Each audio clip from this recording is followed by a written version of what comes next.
This memorial right here behind me has continued to grow all throughout the day. It was actually put up last night, and as you can see here behind me, we have balloons, stuffed animals, notes. We just had a big group of people come by, all paying their respects to fallen officer Elijah Garrettson, who they say paid the ultimate sacrifice for his community. And Bailey, like you said, we have been out on the road all day, primarily in the Killeen, Coppers Cove, Harker Heights area, but covering all of Central Texas, our whole entire team has been. I'm going to turn the camera around so you can get a live look at what we are driving on. We are going northbound on I-35. OBGYN Major Blaine McGrath invoked his Fifth Amendment right when called to the witness stand during a child custody and temporary restraining order hearing in the Bell County Court, demanding accountability and answers for his alleged victims. He also says this is one of the largest sexual assault cases in the Army. The image from last night's storm is clearly visible. If you come over here with me, you can see a massive tree fell down on their home. They have pieces of their concrete that has come off. The fire is now 95% contained, and it's all just still in this one structure building. Baylor's campus, where what started as a routine traffic stop quickly turned into a campus-wide emergency that had visitors and students sheltering in place. Just hours ago, Governor Greg Abbott signed House Bill 2 into law. This is the $8.5 billion investment into public education funding. It's about his legacy. He painted this picture. Best result we could see from this session is to see Texas year after year after year climb the ladder of rankings. It isn't just your normal food pantry. Whenever you pull up to Scott Huntley's home and you walk towards the blessing box, first off, he says you can take whatever you need and donate when you can. So whenever you walk up to the box, the first drawer is filled with hygiene products.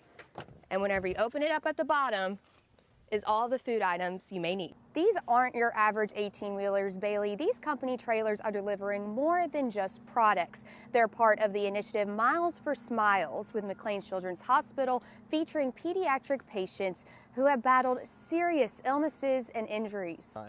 Dylan tells me he plans to buy more cameras to put on his property so he can continue protecting his home and family. I know, y'all caught me. I was reading one of my childhood favorites, Clifford the Big Red Dog, and there's so many options here. I'm actually inside Fabled Bookshop. At Respite Bee Farm, they're making sure to teach future generations about the importance of keeping and removal of our busy bee friends. The lawsuit filed in Bell County accuses Major Blaine McGrath of sexually exploiting and secretly recording female patients, and alleges that his misconduct was not isolated. It was part of a long, disturbing pattern. Two of McGrath's former patients, they aren't part of the lawsuit, but they say they suffered through the same trauma. And a lot of the reports that we've seen, there was no one else in the room, no nurses. They would kick a husband out. Is this what happened to you also? He kicked my husband out repeatedly. After I told my husband about the first incident, my husband would continue to try and go in there and be with me, and every single time he would tell my husband he was not allowed in there for the physical exam. I was never offered a chaperone, so it was just always me and him in that room. When the investigation began, she says she didn't hear from the Army. She found out on social media. Gave my statement and walked out with a pamphlet. A second woman, who we're also not identifying, says she didn't notice the, quote, red flags at first. He put his phone in his breast pocket and then proceeded to perform a vaginal exam on me. Just kind of pushed it aside and didn't really think anything of it, or tried not to rather, because, again, this was a doctor I trusted. The lawsuit alleges investigators recovered thousands of photos and videos from McGrath's devices. Support groups like the Shield of Sisters are stepping up to help victims. The stories we're hearing are absolutely horrific. Put yourself in their shoes and understand right now they feel betrayed. They're scared. They don't know what's going to happen. For now, the alleged victims say they're leaning on each other and the people they trust. By sharing your story, what is the main message that you are hoping to send? You took a piece of me, but you didn't take all of me, and I will come out stronger. I got that phone call that he had drowned. That phone call changed everything for Hannah Ochoa. Her 3-year-old son, Keaton, was able to reach the door handle, unlock it, and walk outside to the pool. And they see my son in the pool floating face down. Family members performed CPR. Paramedics rushed Keaton to the hospital, but it was too late. Doctors told me, what to expect. They said they see a lot of this in the summer. Keaton, a boy who loved animals and carried toys everywhere, was gone. Since he was little, he always had a toy animal in his hand. Yeah, he just was the sweetest kid. In her grief, Hannah started asking questions about that back door. My thoughts have always been about, the back door and why were they able to unlock that door. In the Texas Property Code, door handles in homes must be 34 to 48 inches high. She started a petition calling for higher door locks near pools. As his parent, I'm here to protect him, and if that protects children just a little bit more, then I would love for that change to happen. Hannah says she won't stop fighting until changes are made. Unfortunately, I won't get my son back, nor will the people that also lost their child. But this is one step in the right direction of, making a change. On December 19th, shattered glass in a ransacked store at Central Texas Savage Pet Supply. We then drove down here to try to see what was going on, and by the time we got here, they were already gone. No, I thought for sure that they were going to take all these, the critters. Owner Robert Abrego says the burglars didn't just break in, they disabled the entire security system first. They cut the power off, essentially that kills all the electronics in the shop. So they knew what they were doing. It's not their first time. When Robert got a notification on his phone that there was a person in his store, he found this rock on the ground. Officers confirmed the front glass door was shattered and the business had been rummaged through. While no money was stolen, police say the damage is estimated at $3,000. Yeah, he's one of our most known. But Abrego says his biggest concern wasn't the cash drawer. It was the dozens of reptiles and other animals in his store. All the animals that were up front, we had to kind of move them towards the back so they could be away from the window because it was really cold that night.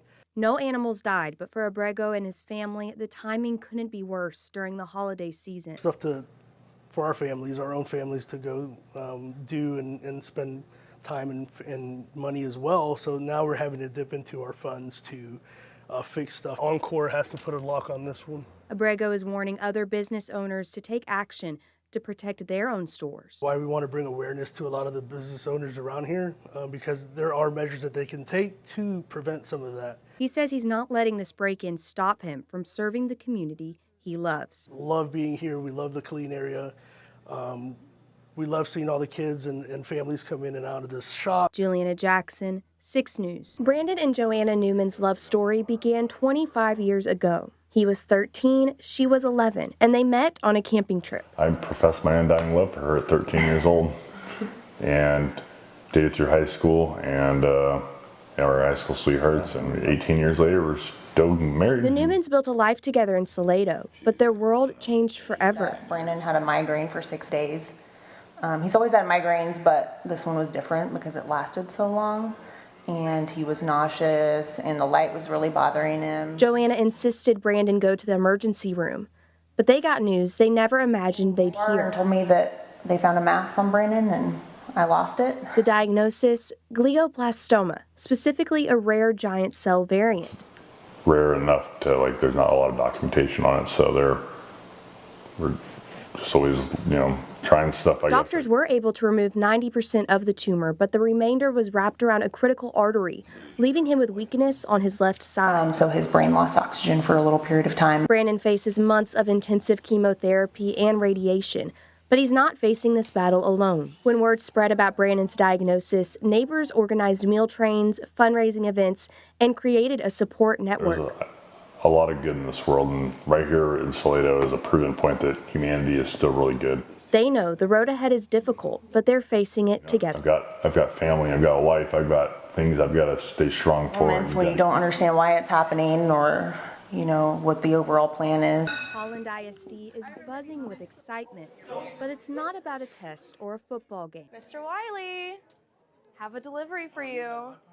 Yes, I do. It's about pie. Thank you. Dozens of them. And the students delivering them couldn't be more proud. We're really excited. We are so thankful for all of our faculty, and this was a small token of our appreciation for them. Thank you for being a teacher. travel down the road. The Holland ISD Parent-Teacher Organization put together this Thanksgiving tradition, giving every teacher and staff member a chance to pick their favorite pie to take home for the holiday. Principal Matt McRae says it's become one of the most anticipated events of the year. Look forward to it every year. I mean, they really do appreciate all that the PTO does for the school, all that the community does. But the excitement isn't just about the dessert. It's about what it represents for the community. This is what makes Holland special. It's the community. They bring us and give us the best kids in the world. We hire great teachers, and then the community and the PTO supports those teachers.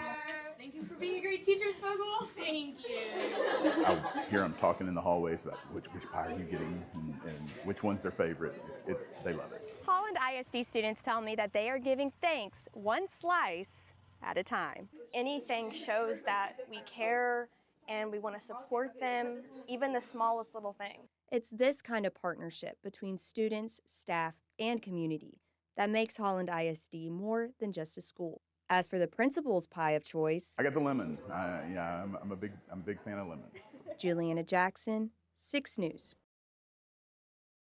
Across Central Texas joined a nationwide wave of protests today as people took to the streets for No King's Day. In the news, Temple police have identified the man killed in an officer-involved shooting on Thursday night as 48-year-old Michael Bishop of Temple. It was a deadly domestic dispute in Killeen. Police say a 58-year-old man was shot and killed inside a home on Elise Drive. President Trump says U.S. Air Forces dropped bombs on 3 nuclear sites in Iran today. The president posted this statement on the wimp when it comes to chicken wings, but nothing too hot or spicy for me, but I do love a good buffalo flavor. Okay, yeah, I couldn't do the hot wings challenge, so. Oh, I love a good hot. Family says Bo is settling back in like he never left. Be sure to watch Texas Today on Thursday for our Perfect Pet segment, where we highlight animals in need of adoption right here in Central Texas. Suspect mother is demanding answers after her 15-year-old daughter was allegedly targeted in a group chat with football players. Carlene Henderson says her daughter made a comment about the high school's football team. What happened next was shocking. Here's part of the audio messages. Ugly, nasty, stink. You're a no one. Suspect drove through the doors here at JCPenney and ran over multiple people. It's crazy what the world's coming to. I've never ever seen this many cops here before. This just into our newsroom. The U.S. Army just charged suspended Fort Hood OBGYN Major Blaine McGrath with 61 criminal counts. Here's exactly what he's facing: 54 specifications for indecent visual recording, 5 specifications of conduct unbecoming an officer, 1 count of willful disobedience of a superior officer, 1 count of making a false official statement. All of this involves 44 victims. The majority of alleged offenses happened during medical examinations with female patients at Carl R. Darnell Army Medical Center. This all allegedly happened between January 1st and December 1st of this year, and that's almost an entire year. One victim was not a patient. She was secretly video recorded at a private home off post near Fort Hood.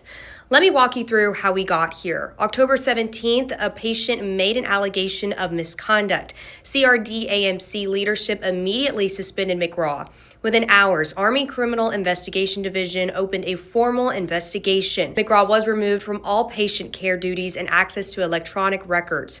December 2nd, McGrath arrested and placed in pretrial confinement at Bell County Jail after allegedly violating conditions of liberty imposed by his commander. December 9th, 61 charges officially preferred by the Army. Preferred charges is military legal language. It means the Army has formally accused him. It's like being indicted in the civilian world. The investigation is still open. Prosecutors are working with Army CID to determine if additional charges are warranted.